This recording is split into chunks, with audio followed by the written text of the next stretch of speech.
Hi అండి, welcome to my channel. మనం ఇంత మంచి బంగారు నెక్లెస్ చేసుకున్నాక దానికి మ్యాచింగ్ ఇయర్ రింగ్స్ లేకపోతే ఏం బాగుంటుందండి. అది కూడా మామూలు ఇయర్ రింగ్స్ కాదండి, అవి కూడా బంగారంతోనే చేద్దాం, కానీ కొంచెం తక్కువ బంగారంతో.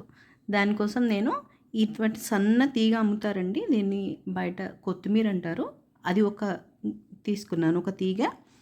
అండ్ అండ్ ట్యూలిప్ ఫ్లవర్స్ తీసుకున్నాను, నెక్లెస్లో మనం యూజ్ చేసింది. అండ్ ఒక పర్ల్ అండి, ఇవి తీసుకున్నాను. మన మెయిన్ ఇంపార్టెంట్ థింగ్ ఒక బంగారు పూస అండ్ 2 బంగారు గొట్టాలు తీసుకున్నానండి. ఇవి 2 బంగారు గొట్టాలు, ఇవి 2 తీసుకున్నాను. దీంతో ఇప్పుడు మనం మంచి ఇయర్ రింగ్స్ తయారు చేసుకుందాం. ఫస్ట్ ఆ బంగారు పూసను ఎక్కించుకోవాలండి. అండ్ ట్యూలిప్ ఫ్లవర్, నెక్స్ట్ ఒక బంగారు గొట్టం అండ్ పర్ల్, ఇంకొక బంగారు గొట్టం,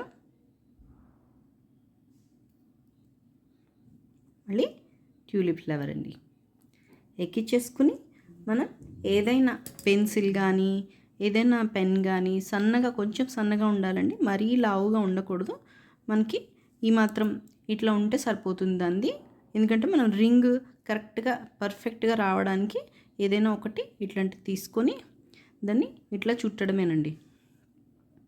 ఇట్లా చుడితే మనకి పైన కరెక్ట్గా రింగ్ వచ్చేస్తుంది. దాన్ని మనం చేతితో ఇట్లా నొక్కేసుకొని కరెక్ట్గా ఎక్కడి వరకు కావాలో అక్కడి వరకు నొక్కేసుకోవచ్చండి. ఎక్కడ గుచ్చుకోకుండా ఏముండకుండా నీట్గా కరెక్ట్గా చేసుకోవాలి. చేసుకుని ఇది కూడా పర్ఫెక్ట్గా అడ్జస్ట్ చేసుకోవాలండి. ఇది తీగే కదా, మనం జస్ట్ చేతితో ఇట్లా అడ్జస్ట్ చేసుకుంటే మనకి పర్ఫెక్ట్గా స్టాండ్ అవుతుంది. గొట్టం ఇది అన్నీ ఒక లైన్లోకి తెచ్చుకోవాలండి. ఇట్లా తెచ్చుకుంటే మనకి ఒక మంచి హ్యాంగింగ్ దీనికి పేరుగా తయారైపోతుంది. ఇగోండి 2 హ్యాంగింగ్స్ ఇట్లా తయారు చేసుకున్నాను. నాకు లాంగ్గా కావాలని చెప్పి నేను ఇలా 3 తీసుకుని తయారు చేసుకున్నానండి. మీకు కొంచెం షార్ట్గా కావాలంటే ఒక పర్ల్, ఒక ట్యూలిప్, లేదంటే ఓన్లీ ఒక ట్యూలిప్ కానీ అట్లా ఏవైనా మీరు పేర్ చేసుకొని వేసుకోవచ్చు. దీన్ని మన దగ్గర ఉన్న ఏవైనా గోల్డ్ పర్ల్ స్టడ్స్ ఉంటాయి కదండి, దాంతో పేరప్ చేసుకోవచ్చు. ఇంక మనం వేరేగా ఏం స్టడ్స్ తయారు చేసుకోకర్లేదండి. మన దగ్గర ఉన్న స్టడ్స్ని పర్ల్ స్టడ్స్ ఉంటాయి కదా, అవి ఉంటే దాంతో మ్యాచప్ చేసుకోవచ్చు. లేదా ఏవైనా వేరే వాటితో ఏదైనా గ్రీన్ది కానీ ఏవి ఉన్నా దాంతో ఓన్లీ గోల్డ్ స్టడ్ అయినా పర్వాలేదండి. ఎందుకంటే మనం ఇందులో గోల్డ్ బాల్స్ అన్ని యూస్ చేసాం కాబట్టి మనకి అది కూడా మ్యాచప్ అయిపోతుంది. లేదా పర్ల్ స్టడ్తో అయితే పర్ల్ స్టడ్తో కూడా మనం మ్యాచ్ చేసుకొని పేరప్ చేసుకొని ఈ నెక్లెస్ని వేర్ చేయొచ్చండి.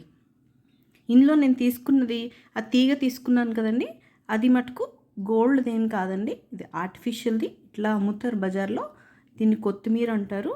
ఇట్లాంటి తీగలు తీసుకుని నేను ఎప్పటికప్పుడు నేను అది చేంజ్ చేసుకుంటాను కాబట్టి ఇది ఒకటి తీసుకుని పెట్టుకుంటే మనకి చాలా యూజ్ అవుతుందండి.